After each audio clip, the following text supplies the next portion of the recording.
Broadcasting live to the world. Now, it's Sheila Zilinsky. This is a very sinister Luciferian eugenics plan. These spineless weasels preach what people want to hear. They replace repentance with dreams of the good life. Mindless minions. Dying daily, taking up your cross, suffering and sacrificing have been superseded with name it and claim it.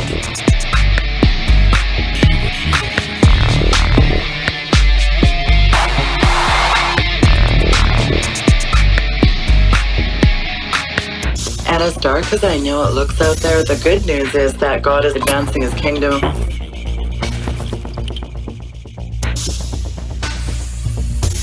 And it's very exciting to be a part of his great commission.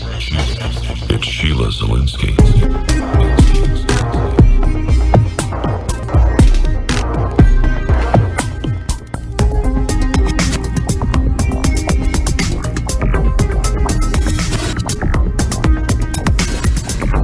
The Sheila Zilinsky Show, the only show to give you the truth behind the headlines, prophecy, and the deeper things of God. Now, here is your host, end-time watchwoman, Sheila Zilinsky. Hi, everyone, and welcome to the Sheila Zilinsky Show for this April 7th, 2016 edition. Thank you all for tuning in from around the globe today. I broadcast weekdays at 6 p.m. Eastern Time right here on WINB and at weekendvigilante.com. And do not forget to sign up for my YouTube channel, as some of the shows go to YouTube before they even hit the podcast. And if you have not signed up for my podcast, do so by going to the Listen tab at weekendvigilante.com and do sign up for the podcast. And of course, the Weekend Vigilante app. That app is a great way for you, the listener, to tune into the programs and have quick access to my social media tabs, my YouTube channel.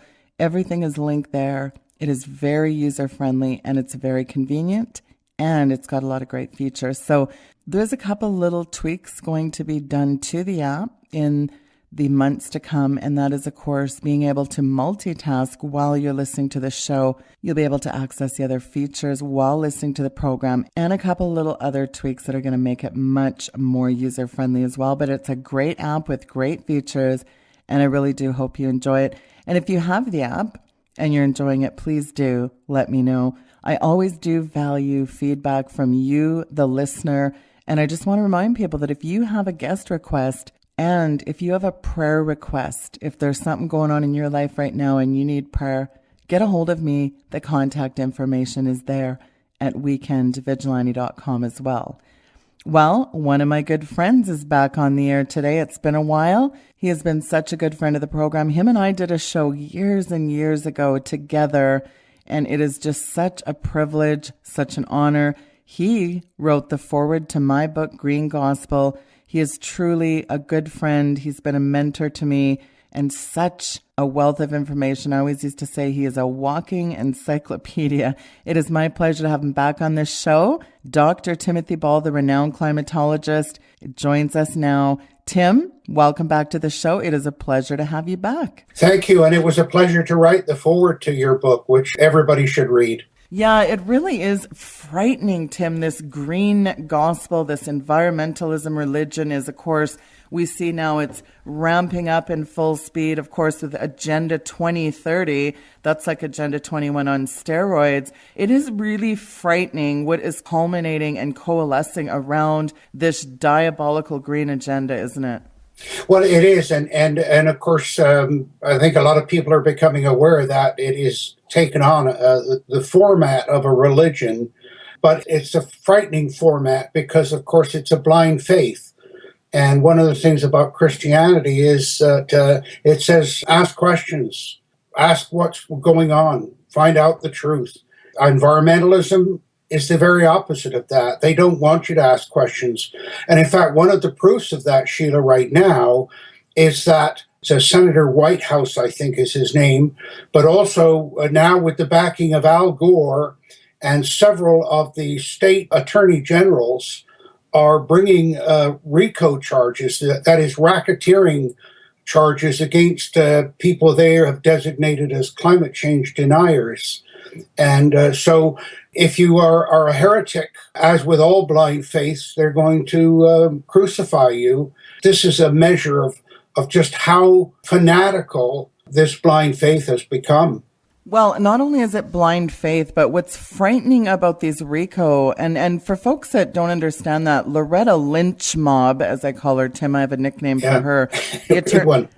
The Attorney General, she actually came out and said recently that they're actually considering prosecuting climate deniers. Now, think about the absurdity. And of course, you have Naomi Oreskes, Harvard science instructor. She's already talked about that we have to crack down on these devilish climate deniers. I mean, here's the thing, Tim, as a scientist, you know this, science is never settled, but that has really been the mantra of the day, is the science is settled, the debate is over. What debate?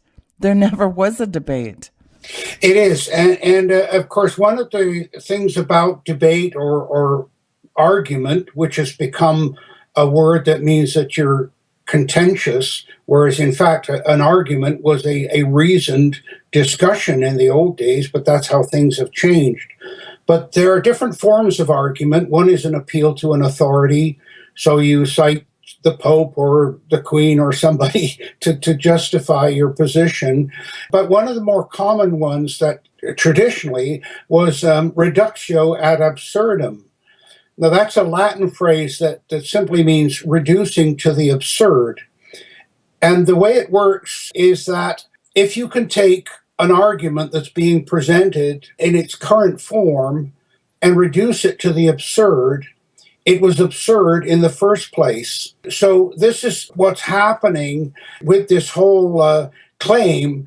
And one of the ways that has been done is that the Australian government did a very interesting thing in that they came out and cut huge amounts of funding to climate research, which of course was in fact not research, it was pure propaganda seeking to prove what they were saying was right. But what they said was, okay, you're telling us the science is settled, so you don't need to do any more research. And they cut the funding. And I thought that was a brilliant reductio ad absurdum, which underlines what's happening. But as you said, science is never settled. And by the way, the person who is so much the architect of all of this, these phrases and these absurdities, is Al Gore, because he was the one that put that concept into the public record. And I won't say that's the official record, but the public record, which of course is what the media wants it to be, or what Al Gore wants it to be, when he appeared before the U.S. Senate a few years ago. And it was interesting because I've appeared before the Congress and the Senate, and I know that when you go there, the rules of anybody that's appearing are very, very strict. You have to present what you're going to say ahead of time, by a certain time, so they can read it and play their political games with it.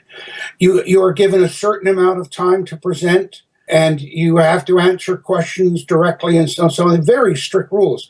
Gore appears, and there were no rules. He didn't even have to present what he was going to say. He just walked in there, and of course, it's that kind of club of politicians that people are so angry about in the current U.S. election. But when Gore appeared, he was the one that said, the debate is over, the science is settled. Those were two consecutive sentences, which of course are absolutely wrong.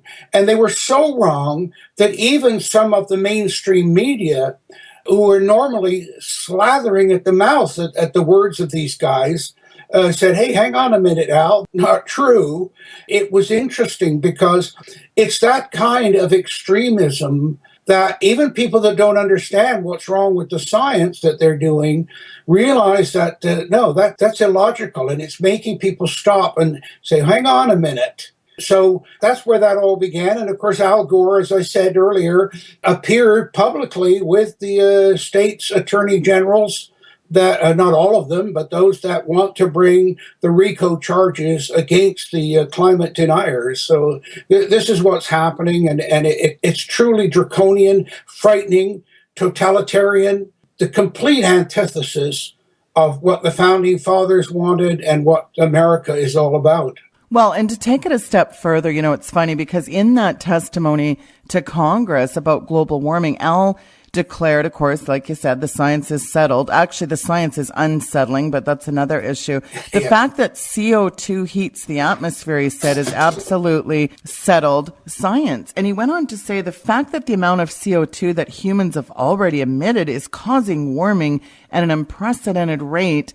That was settled, he said. And the longer we continue emitting CO2, the worse it's getting. Now, Woody told lawmakers that carbon dioxide emissions from cars and power plants and buildings are heating the Earth's atmosphere at an unprecedented rate. And he said, of course, if left unchecked, global warming is going to lead to dramatic changes in the weather, the sea levels, other aspects. But here's the frightening part. He said, and this goes back to the moral issue. He said, this is not a partisan issue. This is a moral issue. And our children are going to be demanding this. Now, what's also frightening is when he was on the David Letterman show, of course, he reiterated his mantra, but he said, the planet has a fever. If your baby has a fever and you go to the doctor, if the doctor says you need to intervene here, you don't say, well, I read a science fiction novel that tells me it's not a problem.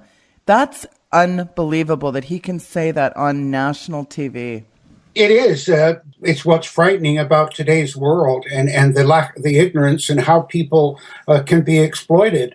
But it's also, of course, shows the implicit faith that he has in modern medicine. Modern medicine's done a lot of good things. There's no question about that.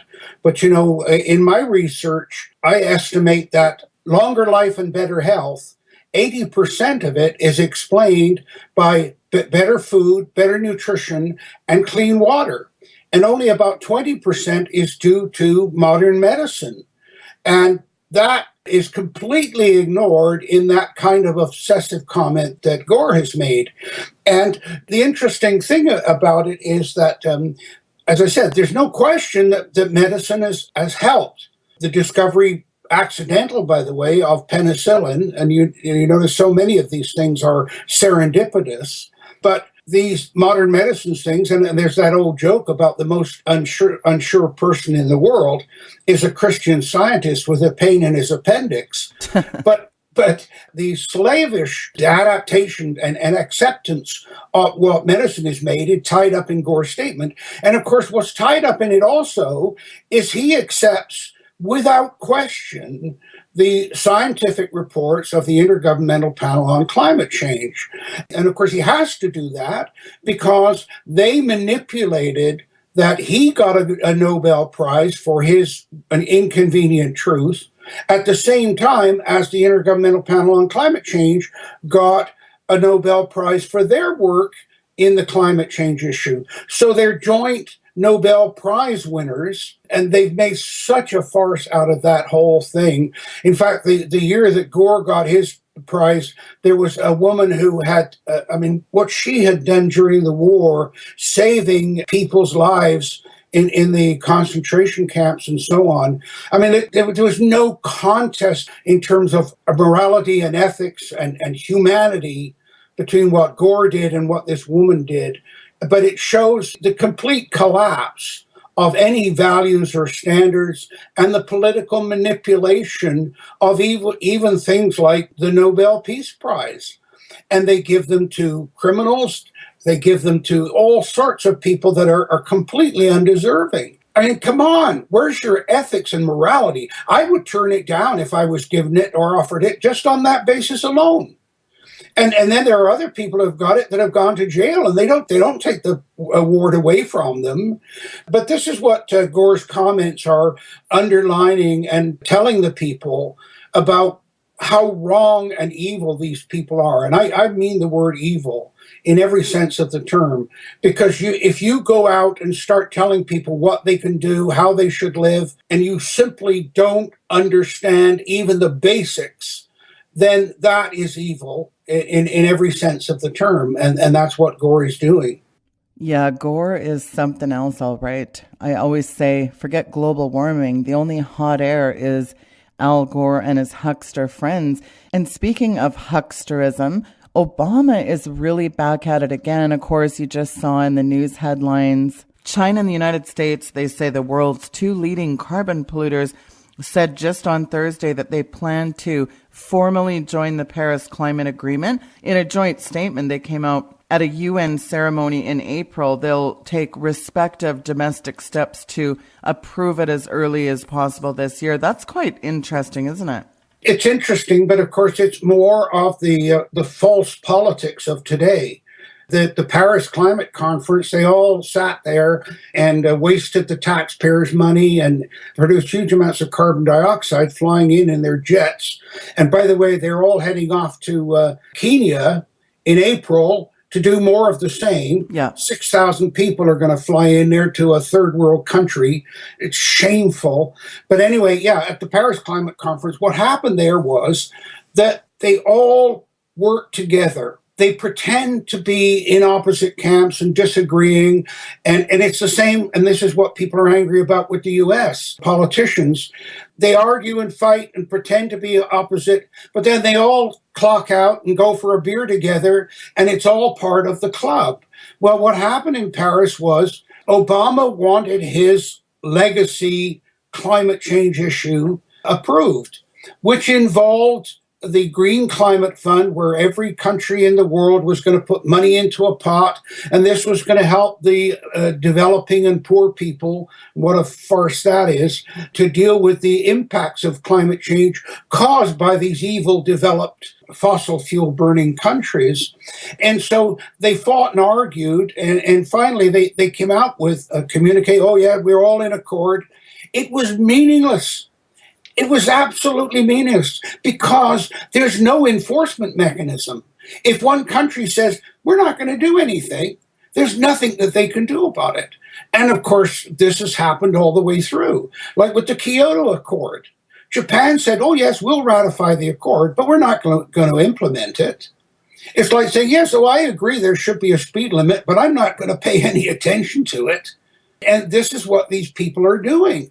They're doing it at the national level as the anger that Trump is exploiting, it shows in the US, and is occurring on the international level because of the United Nations, which is the most unaccountable, corrupt. I mean, it's beyond corruption.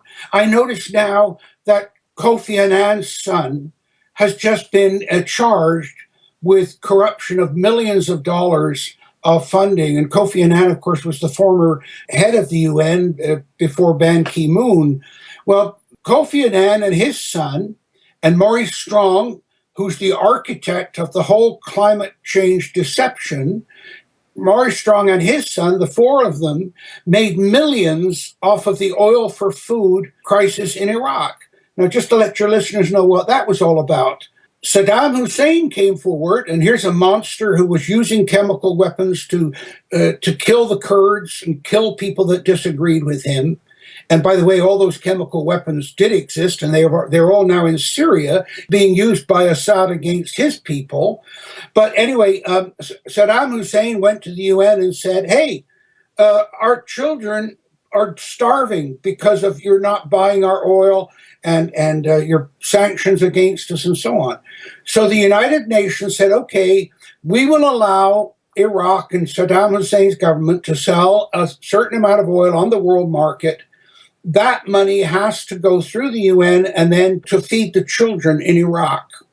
The money got siphoned off by Maurice Strong and by Kofi Annan into their own South Korean bank accounts. And in fact, there is a photograph of a South Korean banker holding a check in the order of $980,000, almost $1 million, made out to Maurice Strong. And that was this oil for food crisis money.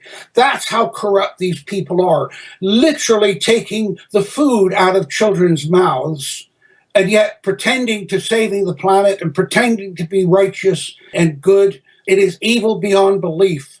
But as I said, they get away with it because the mainstream media don't report it. They get away with it, as we've seen with this leak now about all of these offshore bank accounts in Panama.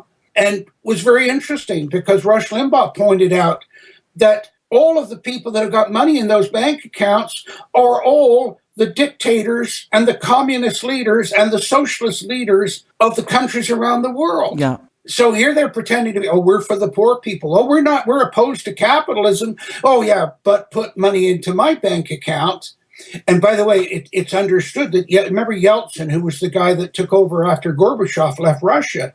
Well, Boris Yeltsin's daughter was actually running the show. And the reports are that they paid her $40 billion to keep her mouth shut about Putin and what was going on. And so you hear these stories and you wonder how long before all of the people of the world rise up against all of the world's leaders. Because it's not just a crisis in America, it's not just a crisis at the UN, it's a failure of leadership in every country in the world. And if you look at that as an example, the migrants that are coming out of Syria and the Middle East are mostly young men, a lot of them terrorists, and they're leaving because of failure in their countries. And they're coming into our countries to wreak havoc because of failure of leadership in our countries. Well, that's a good segue, Tim, because a major player in this whole thing we're talking about also is Peter Sutherland. Of course, he's been the Director General of the World Trade Organization, Chairman of Goldman Sachs. He was the EU Commissioner, Chairman of BP. He's had a real history, of course, an elitist with the Trilateral Commission. But he wrote an article in late 2015, and he was talking about migration. He was talking about the fact that we have to embrace diversity. And he said sustainable development is contingent on a growing multicultural society. Claimed that was the only pathway to sustainable development. Then you've got hucksters like the Pope coming out saying that Muslim invasion of Europe should be embraced. I mean, the world has gone off the rails, and you have these devils out there. And you mentioned the United Nations. That is Satan Central as far as I'm concerned. But isn't that frightening of how they're completely embracing it under the guise of multiculturalism and diversity? Isn't that shrewd? Oh, absolutely. And then, of course, that's the evil genius of these people. And as you know, the devil is a genius. There's no question about it. How they can take anything and exploit it and make profit off of it, turn it to their own power agenda. And that's something that people need to understand. Follow the money. That's only true amongst the middle class and the lower class, that they can be bought off. They'll sell their souls for $1. But once you get to the level of George Soros or Maurice Strong or any of these people, it's not the money anymore. It's the power. It's the control. And of course, the controlling other people's lives is actually, whether it's done politically or forcefully with a chain around their neck, it's slavery. And that's exactly what these people are doing. Communism is political slavery. And yet nobody talks about it in those terms. And that's what this guy is saying. And of course, the multicultural thing, it's a disaster everywhere it's tried. In Canada, Pierre Trudeau, our former prime minister, promoted multiculturalism. And it took a black woman in a powerful position and that was Michelle Jean, who became the Governor General of Canada. She was a Haitian woman who emigrated to Canada, became the Governor General of Canada, and she said publicly, multiculturalism is a disaster. But she could only say it because she was in those groups that these power brokers had identified as oppressed and minority groups that should be allowed to have special privileges and so on. And so that's why he's introducing the term of multiculturalism. The reality is, of course, as we saw with Merkel, Angela Merkel, in Germany, the reason that she said we'll take 800,000 immigrants of these immigrants a year, it wasn't because she had a heart for those people or had a Christian belief in helping your fellow Christian. It was because she had a serious crisis of workers and workers that would work cheaply and do the dirty jobs. And the reason for that, of course, is because in the developed countries, as the economy developed, what's called the demographic transition kicked in. That is, people started to live longer, their death rate started to decline, but then the birth rate started to decline. And now you've got these countries like Germany, where the birth rate is about 1.6 children per family, when you need 2.6 children per family simply to maintain the population size. That's not even for growth, that's just to maintain it. And here they are at 1.6, which means that the population of the white European, their population is dying, and so they've been offsetting this with migration. Now, Japan is proof of what's going on because Japan is not allowing migrants. Japan is one of the most racist nations on the planet.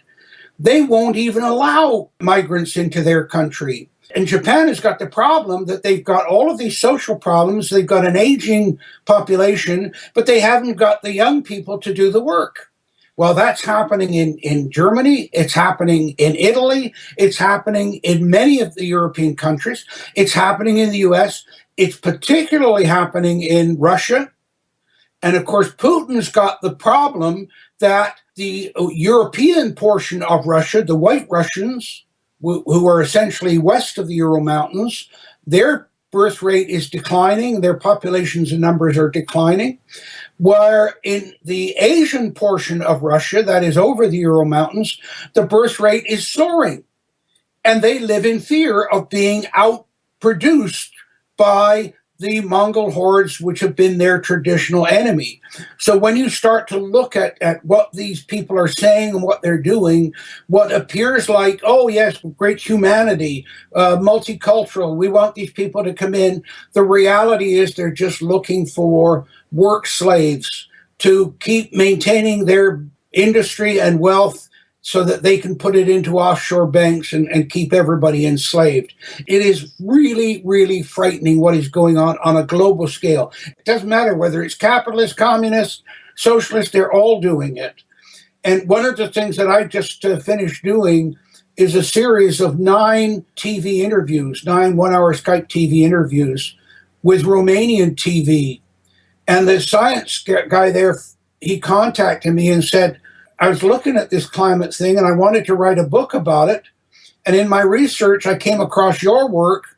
And he said, I suddenly realized that all I knew was what the Romanian government were telling me. And so he said, I want to do on my science program, I want to present to the Romanian people what their government are not telling them. And I said, this doesn't surprise me, because what happened after the collapse of the Soviet Union, all of those satellite, supposedly autonomous republics, such as Kazakhstan, and you can name them all, Latvia and so on, everybody assumed that communism disappeared. It didn't. The communist leaders simply said, I'm a Democrat, and continued in power. They continued to control. And those are the places, too, by the way, where you see it, the Ukrainian leaders, they're the ones with their money in those Panama bank accounts. The leaders of Kazakhstan, you've got that one of them, his son, just multi-billionaire. He had a wedding that cost $1 billion. It's incredible what's happening with these people who claim to be, oh yes, we're socialists, we care about the people. It's the greatest myth in history, and everywhere you look, this is happening. And as I said, I wish you could just say, well, it's only happening on one side, but it isn't. It's right across the board, regardless of politics, regardless of the democratic structure that you got and the myth of that. It is truly the devil has taken over everywhere. Well, yeah, and at the same time, you mentioned that word control. It's all about control.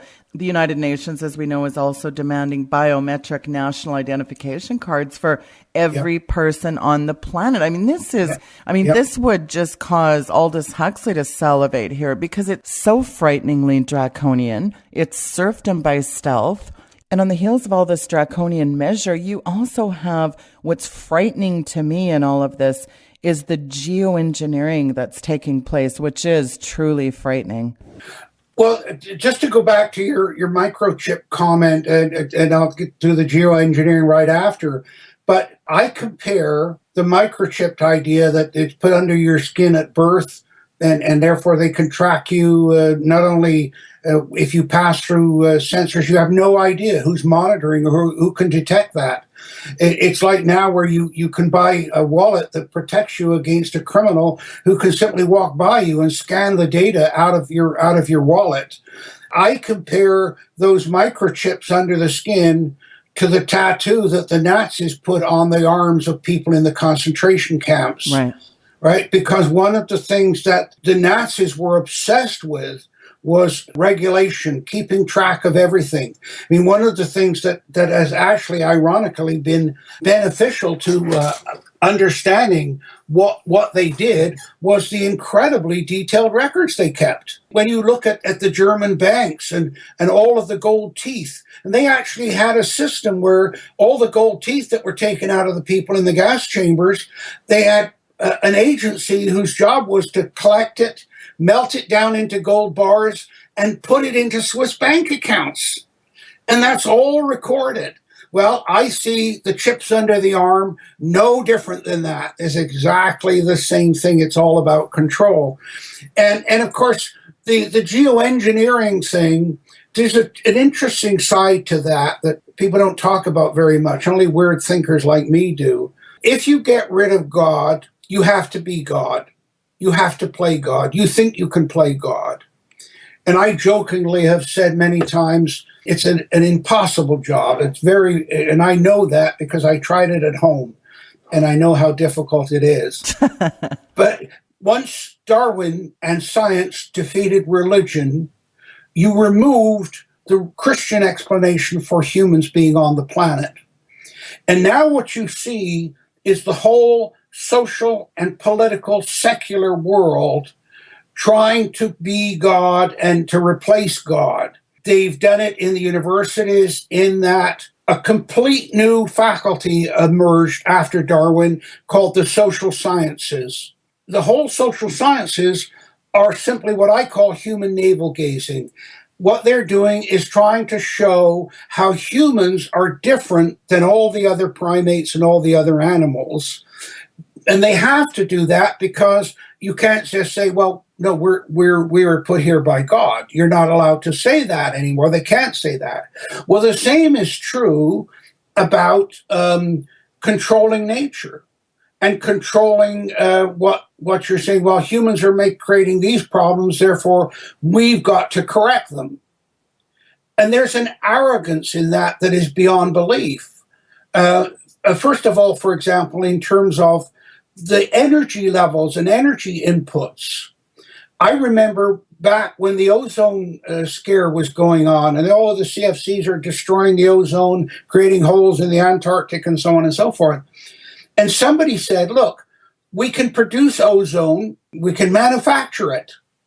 And why don't we produce a whole bunch of ozone and pump it up into the upper atmosphere to replace the ozone that the CFCs are destroying? Yeah, you're saying, oh, that's a good idea. But you just sit down and do some back of the envelope number crunching, and you find out that to produce that much ozone would take every single watt of energy that humans produce in total around the whole world just to do it. So if you suddenly you start to understand the scales of energy that humans are involved with and can produce compared to with what God has given. I was doing a radio program the other day and a fellow phoned in and said, look, can we offset volcanic eruptions by preventing them, by causing the volcano to spew out the lava or by dropping bombs into them and all of this sort of stuff? And I said, look, all you need to know is that there is the equivalent of about 25 hydrogen bombs of energy in one thunderstorm. Thunderstorm, yeah. Right? And there are 10,000 thunderstorms operating at any given minute on the planet. So the idea that we could somehow produce the energies or control a volcanic eruption, it is absolutely the height of arrogance. But of course, it comes about when you believe you are God. They never talk about it in those terms, but that is precisely what's happening. And of course, the other problem is that if you don't know how the earth works, what the mechanisms are, and you start interfering with it, the chances are probably as high as 90% that you're going to create more problems than you're solving. All right. And that, of course, we've got many examples of that. I can give you one that I've studied quite extensively, and that is hailstorms causing damage on crops and properties and so on. And so a great amount of energy and time was put into hail suppression programs. And by the way, the Soviets were doing it, America was doing it, Canada was doing it in the Penhold, Alberta region, and spent millions of dollars on it. They've now abandoned it, and we'll get to that in a minute. But the idea was that hail is created in a thunderstorm because the raindrop is picked up in the updrafts inside the cloud, carried up above the freezing level, freezes into an ice pellet, which then falls back down because of its weight, gets coated with water, carried back up again, freezes. And if you take a hailstone and cut it in half, it's like an onion. It's layers, okay?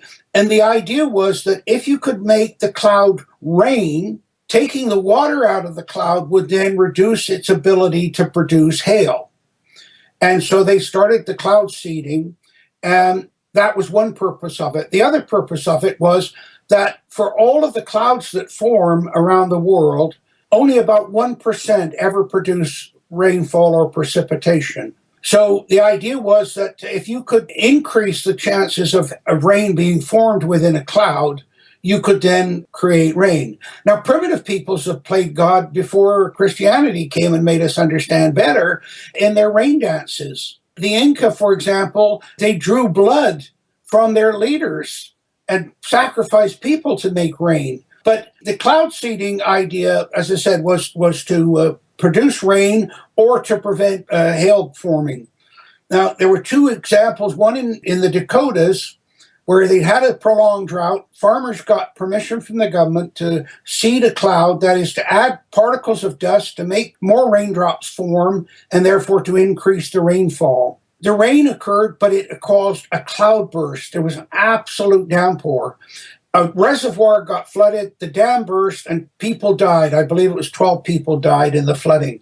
Of course, then there's lawsuits against the people that did the damage. And then similarly, in the state of Idaho, Washington state had forest fires, and they got permission to seed the clouds to cause rain to put out the forest fires. Idaho had a drought because they're downwind from Washington, said, hey, you stole our rain, and we're going to sue you for that. And this is the problem if you don't know what you're doing. Now, one of the difficulties, of course, is does cloud seeding work? We don't know, because you don't know how much rain would have come out of the cloud if you hadn't seeded it. So you've got no base point. So in every single case of geoengineering, humans thinking and scientists thinking that, and most of them, of course, as you know, are secular and atheists, thinking, oh, we can play God, we're greater than God, therefore we can geoengineer things, and it is a disaster. Now, there's another side to this, by the way, and that's the moral thing, and I used to talk to my students at great length about this. How could any scientist or human being sit in their laboratory and design and build weaponry that they know is going to indiscriminately kill women and children? How do you shut off the moral portion of your mind, of your human mind, to do that? Now, we've got a sort of a satirical answer to that, because Tom Lehrer, he wrote satirical songs. He was a mathematician who realized this problem of the morality of science. And he wrote a lot of satirical songs back in the 60s and 70s. And one of the ones he did was about Wernher von Braun, the German rocket scientist. And the song says, didn't you know, Mr. von Braun, that your rockets were indiscriminately killing women and children? And to which he has von Braun reply, I fired them up. Where they came down was somebody else's responsibility. And of course, that is the detachment that these people do. Oh, well, I just create the stuff. How it's used is somebody else's responsibility. Now, Einstein understood that problem because he said, hey, we've created the nuclear bomb, but it's up to our political leaders, our moral leaders, to use it wisely and peacefully. And he wrote a letter to the US president saying, hey, here's your challenge. But of course, all of that gets pushed aside in the adoration of science and the glorification of science, and that scientists Obama does it. When he wanted to sell Obamacare, what did he do? He had all these actors put on white coats. Yeah, Obamacare, because Obama cares so much about climate change, actually. That's a good segue, Tim, because there's a new immediate release on the whitehouse.gov site this week. It's a fact sheet on what climate change means for your health of your family. And stunningly, it lists this litany of adverse impacts on everything from the number of premature deaths to disease to illness. Because after all, the cumulative effects of climate change, they adversely affect people's mental health. It increases anxiety and depression. It even causes post-traumatic stress and suicidal thoughts and behaviors. And as we know, people with mood disorders and mental health conditions, they're more vulnerable to extreme weather events and extreme heat. And of course, you know that because the planet is heating up with all this runaway global warming. So there you have it, folks. Climate change now causes suicide. What better reason to shut up those climate deniers like Sheila Zilinsky and Dr. Tim Ball? They're causing people now to kill themselves. You can't make this stuff up, Tim. So it's really another new twist in an old game here. Well, it's a new twist, but it's of course what it's doing is if somebody is not listening to you, you're not getting their attention. You jack up what I call the emotional quotient. You raise the fear, and of course that's what they're doing. It's so immoral that you don't even know where to start talking about it. And of course, just to give you an example how wrong all of that is, one of the things that the White House has talked about and Obama goes on about, and part of that argument about health, is that with higher temperatures, there's going to be more deaths and more diseases and so on. But the truth is that more people die of the cold every year than of the heat. You can deal with heat in very, relatively simple ways. I mean, if you want to talk technology, how about an air conditioner in every house? I mean, if you could put a TV in every house, you can certainly put an air conditioner in every house. And so the technological solutions to heat are much simpler. But if you got cold, boy, the amount of energy that's required to stay alive, all you got to do is watch that Survivor Man program with Les Stroud. The difference between him surviving in warm and tropical climates compared to trying to survive in the Arctic or on the tundra or even in the Canadian boreal forest. And you see the energy inputs. And we know from history, for example, back in the 17th and 18th century when we were in the middle of a little ice age, and the deaths that resulted. In 1688, we know from very good church records that 2/3 of the population of Finland starved to death and were frozen to death. So when you look at the famine and cold that comes from cold compared to the heat, it gives complete lie to all of these uses of climate as an argument. Of course, the other way that they're doing it is they're now saying, oh, the drought in California and the water issue. But that's all a fear and control. Every bit of it comes down to exploitation of fear to control people. And as you think you're losing that control, as they're losing the climate change argument, people are not paying attention anymore, then they simply raise the bar. And that's what the White House is doing with those statements. And by the way, to attribute deaths or diseases to global warming or climate change is virtually impossible. There are so many other factors that are involved, and of course, they ignore all of those in their computer models and attribute it only to human causes. Yep, human causes, those pesky humans and their infestation of Mother Earth. It's unbelievable. And you mentioned water there. It is amazing in the headlines. Again, you're seeing Nestle and other nefarious companies snatching up water rights left, right, and center. That's very frightening too, isn't it? Well, of course, I taught a water resources class for 25 years because after teaching climate for a short period of time, I became aware that the single most devastating impact on flora and fauna, plants and animals and humans are droughts and floods, which is ironic because you've got the two extremes.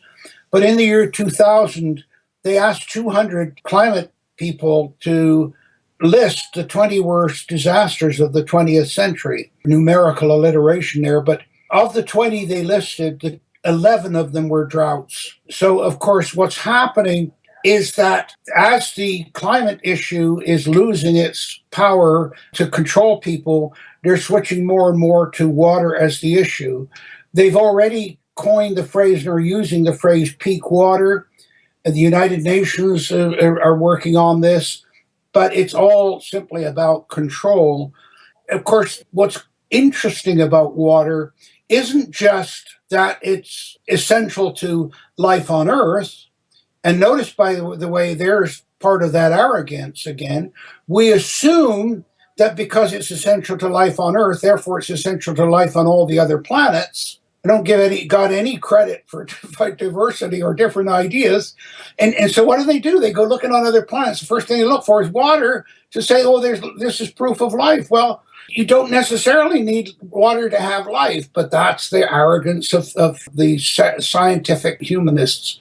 So the water is so critical in terms of a religious foundation and exploitation and control through fear.